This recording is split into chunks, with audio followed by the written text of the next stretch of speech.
Have you ever asked yourself, why did you feel better when you were an athlete and you were exercising 4 hours a day, practicing way more, and probably maybe not even in the most healthy environment, but somehow you felt way better when you were an athlete, and now all of a sudden you stop practicing every single day.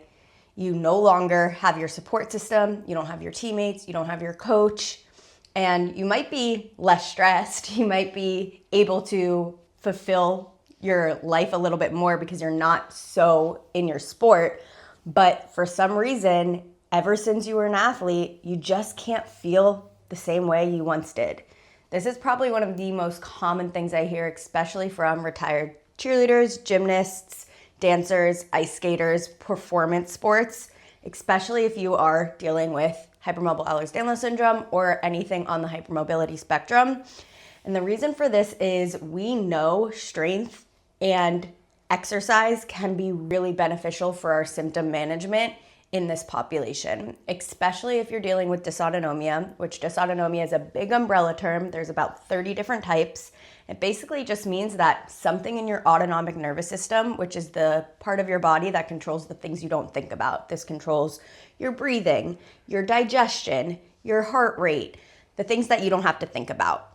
When that is not as happy or it's off, we can feel different things, and that can lead to us having symptoms like dizziness, feeling like you're gonna pass out or actually passing out, trouble swallowing, digestion issues, shortness of breath. There's something called air hunger. So if you find yourself yawning a lot, that can be a part of this. And that comes along quite often with something on the hypermobile spectrum, especially with hypermobile Ehlers-Danlos syndrome. And when you're an athlete, we know deconditioning does not cause this disorder, but we do know deconditioning makes it worse. And so when you're an athlete, you're very conditioned. You're exercising all the time, probably a little bit more than you need to. And then all of a sudden you go from practicing 4 hours every single day. I was a competitive cheerleader, so I can speak from personal experience. We were practicing. I used to drive 2 hours to get to my cheer gym. I would leave my house at 5 p.m. and I wouldn't get home until 2 a.m. and then I would wake up for high school at 6 a.m. I literally don't know how high school me did it, but she was much more resilient than I am now.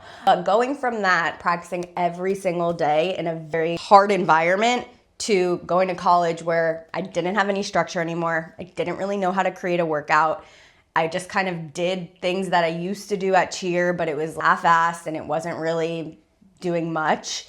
And then my symptoms started getting higher. And there's a piece of this that is the deconditioning from the cardio aspect and from our heart rate.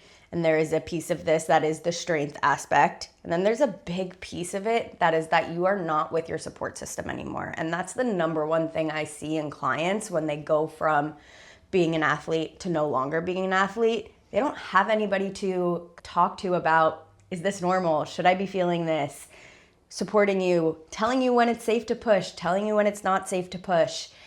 And then we start doing that ourselves, and we are not able to do that unbiasedly when it's ourselves, and usually we're way too hard on ourselves. You would never tell a teammate, push through your pain until you throw up, but you might tell yourself that. You would never tell a teammate you're not doing enough, if they were really doing enough, but you would tell that to yourself. And so one thing I see clients who go from, all right, I practiced so much to then I did nothing, now I'm getting back into it, they feel like they need to be back where they were when they were an athlete, and that's not fair and that's not doable. And also, you're not an athlete anymore. You're not in that environment anymore. That is gonna change things. You're now probably an adult. You have a job, you have a responsibility, you might have a family.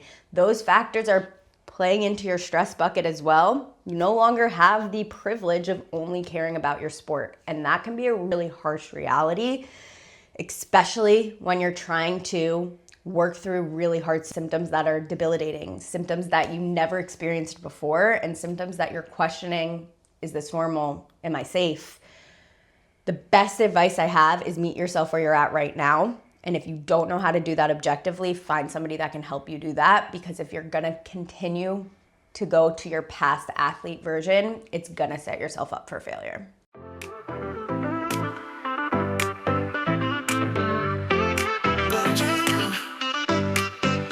When she walks in, all eyes on the black dress.